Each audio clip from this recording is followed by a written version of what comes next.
today let us see dominant and degenerate modes. So, what is a dominant mode and what is a degenerate mode? In the previous session, we have discussed about the cutoff frequencies.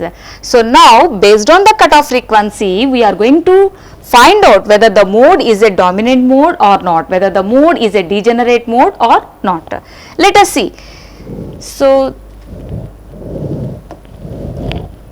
coming to this dominant mode and degenerate mode, myself Dr. V. Vijayasri Bolisetti, Associate Professor, Department of ECE, want to deliver about dominant modes and degenerate modes. So, coming to these modes, we have seen there are different modes that are propagating, TE modes as well as TM modes. So, let us find the dominant mode in TE and TM modes, because we have a different sets of waves are propagating TE MN and TM MN, and as we have seen a cutoff frequency, that means the frequency is greater than the cutoff frequency, all the waves are propagating through the rectangular waveguide. So, let us see that mode, that means which mode is a dominant mode, so that all the higher order modes that are propagating through the rectangular waveguide. So, at the end of this session, the student will be able to determine a dominant mode and degenerate mode in the TE and TM. Let us first see what is a dominant mode and how we are going to define a dominant mode. So, the mode for which the cutoff wavelength assumes to be a maximum value. The cutoff wavelength assumes to be a maximum value, or simply we can say, as we have seen the characteristics, the filter characteristics of rectangular waveguide propagation, we have seen like this, like it is a high pass filter. As it is a high pass filter, we are calling it as the cutoff frequency FC. So, all the frequencies above FC are allowed to propagate through the rectangular waveguide, and we are going to say the mode which is having this frequency as the cutoff frequency, then we call it as a dominant mode. So, the modes which are having the frequencies greater than this cutoff frequency are propagated through the rectangular waveguide, and the modes which are having the frequencies less than this FC will not be propagated through the rectangular waveguide. So, what we are going to see is of different TE modes are there, we have like TE 10, TE 01, different modes, TE 11, TE 12, M, N. Generally representation is TE MN. So, this TE MN, different modes, different values of M and N are going to propagate through the rectangular waveguide. So, these all these TE MN may be lying from this position to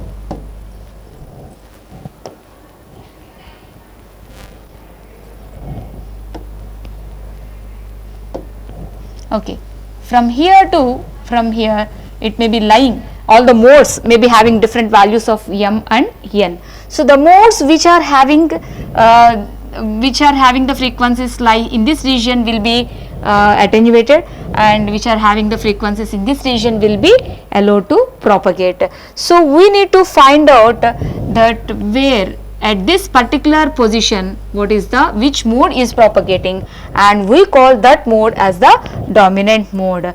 So, this frequency, while we are discussing in terms of frequency, so all this is the propagating region, and is in this mode is having the frequency FC, and this is the least frequency that is propagating through the rectangular waveguide. So, all these are frequencies greater than FC, and this is FC. So, FC is the least frequency which is propagating through the rectangular waveguide. So, either we define the mode for which the cutoff wavelength assumes to be maximum, or we can also say that the cutoff frequency assumes to be minimum. Either FC can be minimum or the cutoff wavelength can be maximum. That means how we are going to represent in terms of cutoff wavelength, because we have a relation that lambda is equal to C by F and lambda C is equal to C by Fc. So once either we, as this is c is some speed of light, so this velocity of light, it can remains to be constant, and so we can say that if as lambda is inversely proportional to f, if f is to be minimum, lambda is to be maximum. So what is the condition for dominant mode? That means the mode for which the cutoff wavelength is to be maximum, or we can also say the cutoff frequency is to be minimum. Okay.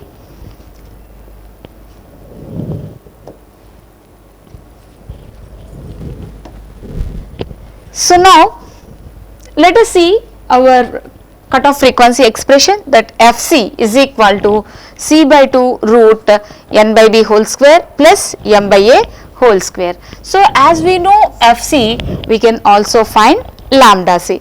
So lambda c is equal to c by Fc. So by substituting this Fc here, you are going to get this c will get cancelled and 2 will go to the numerator, and so we get lambda c is equal to 2, and if you take the LCM of this, you are going to get a square b square in the denominator under root, so that will goes to the numerators, that is 2ab by root of na square plus mb square. Okay. So this is the cutoff wavelength. So either we can define in terms of cutoff frequency, or we can define in terms of the cutoff wavelength.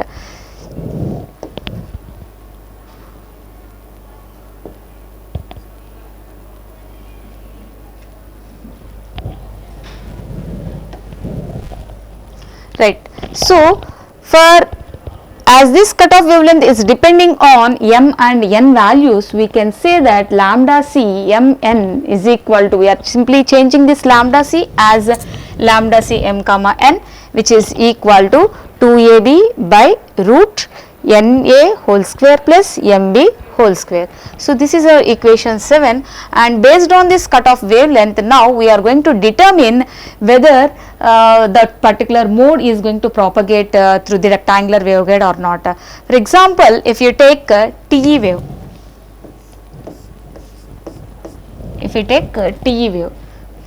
let us take TE01. So TE01 is going to say that m is 0 and n is 1. As m is 0, let us substitute this m is equal to 0 here, and so this term will vanish. So this is 2ab by root of, as m is 0, this term will get cancelled, and this is n is equal to 1. So simply it is root a square. So this square and root gets cancelled, and so this is a. So simply we can say for TE01, that is for lambda c01, it is equal to 2b. It is equal to 2b. Similarly, we can take for TE10. In that case, m is 1 and n is 0. So let us write in this case the cutoff wavelength, we can write it as lambda c10, and this lambda c10 is equal to 2ab by root of, as m is 1, now this term is defined, and n is 0, so this term will vanish. So we are going to get m is 1, so this is b square.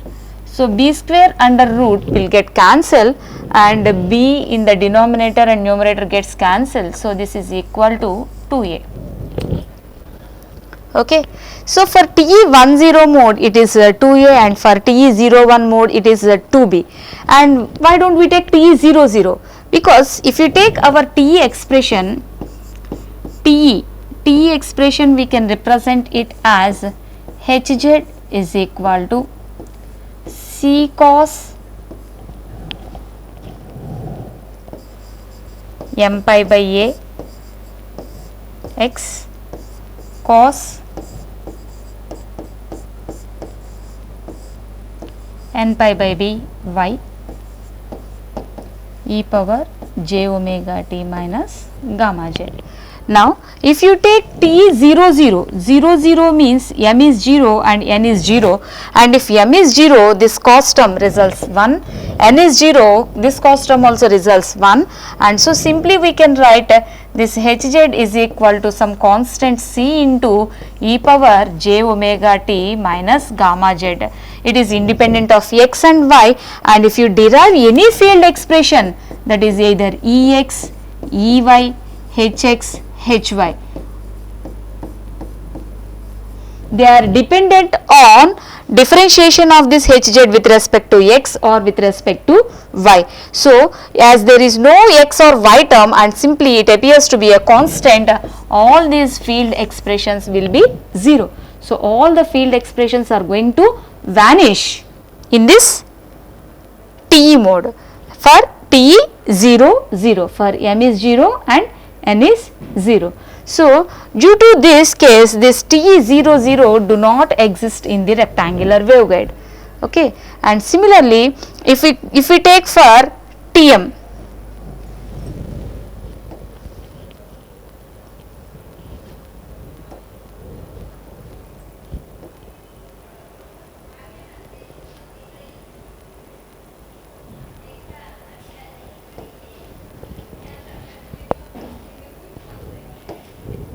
if we take for the Tm, that is, what is the Tm expression? Tm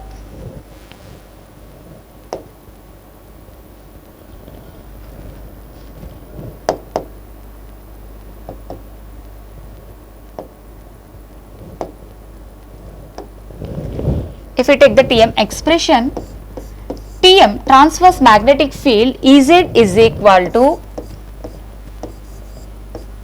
C sin m pi by a x sin n pi by b y e power j omega t minus gamma z.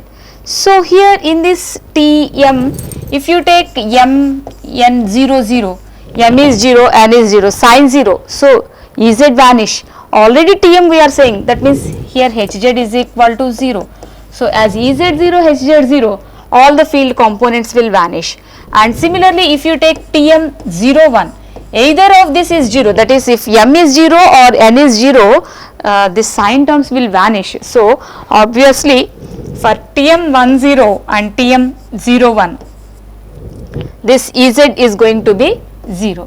So in all the three cases Ez is going to be 0 and already Hz is 0. So all the field components, that is Ex, Ey, Hx, Hy, all these field components is going to be 0. So these modes are not existing to propagate through the rectangular waveguide. So then if you go for Tm 1 1, so that is m is 1 and n is 1, so these sign terms will exist, so Ez will exist and hence all the field components will exist. So if you find the cutoff wavelength for Tm 1 1, that is lambda c 1 1 is equal to, we get 2ab by m is 1 and n is 1, so we get a square plus b square. For any higher order modes, if you consider, for example if you take Tm 1 2, that means here m is 1 and n is 2. In this case lambda c 1 2 is equal to 2ab by root, as m is 1, it is b square plus n is 2, so you will get 4a square. So the denominator is going to be increase. As the denominator increases, this value will be less than this. That means as per our definition of the dominant mode, we are saying that the cutoff wavelength, whichever mode is having the maximum cutoff wavelength, we call that mode as the dominant mode. See here for lambda c 1 2, from this we can say lambda c 1 2 is less than lambda c 1 1, not only 1 2, if you take even 2 1 or 2 2. So whatever the m or n value other than 1 1, I mean 1, if m is greater than 1 or n is greater than 1, the denominator is going to increase, and in all the cases the cutoff wavelength will be less than the lambda c 1 1. So in TM mode the cutoff wavelength can be considered as lambda c 1 1 is the maximum cutoff wavelength, and in TE modes the cutoff wavelength is we got let us see in the next slide. So for T01 the mode the cutoff wavelength is we obtained it as a 2B, and for T10 the cutoff wavelength obtained is 2A. So here what is A and B? A and B are the dimensions of the waveguide, rectangular waveguide. Suppose if you take this is a rectangular waveguide, this dimension is A and this dimension is B. So always we consider A is the broader dimension of the rectangular waveguide and B is the narrow dimension of the rectangular waveguide. So always A will be greater than B, always A will be greater than B. As A is greater than B, simply we can say that this cutoff wavelength lambda c 10 is greater than lambda c 01.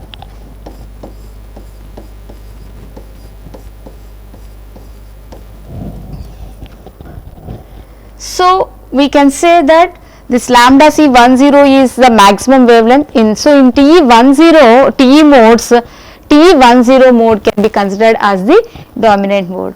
See, among all the modes we can see lambda c 10 has the maximum wavelength, and as A is greater than B, okay, and hence all the higher order modes of TE10, for example, all the higher order modes means TE11, TE20, TE02, all or TE22, like that, m and n different values. If m and n increases, lambda c reduces with increase in m and n, because what is lambda c?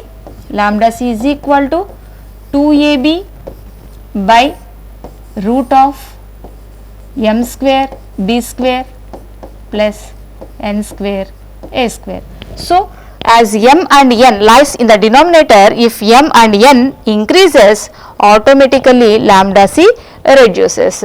So due to this we can say that only this mode is having the maximum cutoff wavelength, and hence this mode we can call it as a dominant mode. So what is the dominant mode in TE?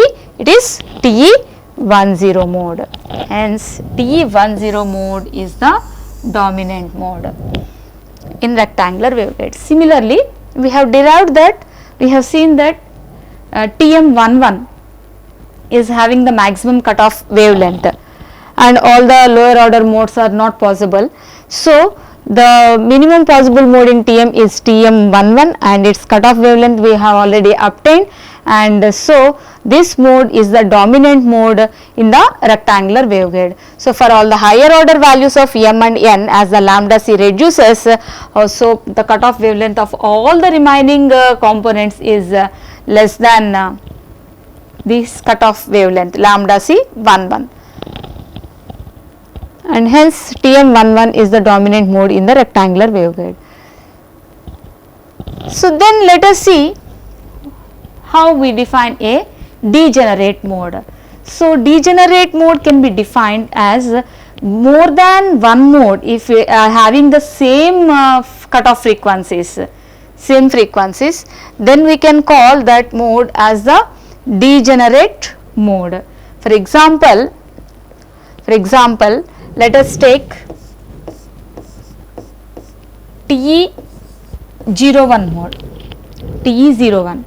Okay, so TE01 mode is having the cutoff frequency lambda c 01 is equal to 2b, okay, and also let us consider the rectangular waveguide.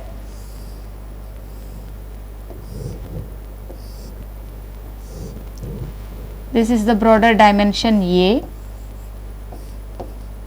and this is the narrow dimension B.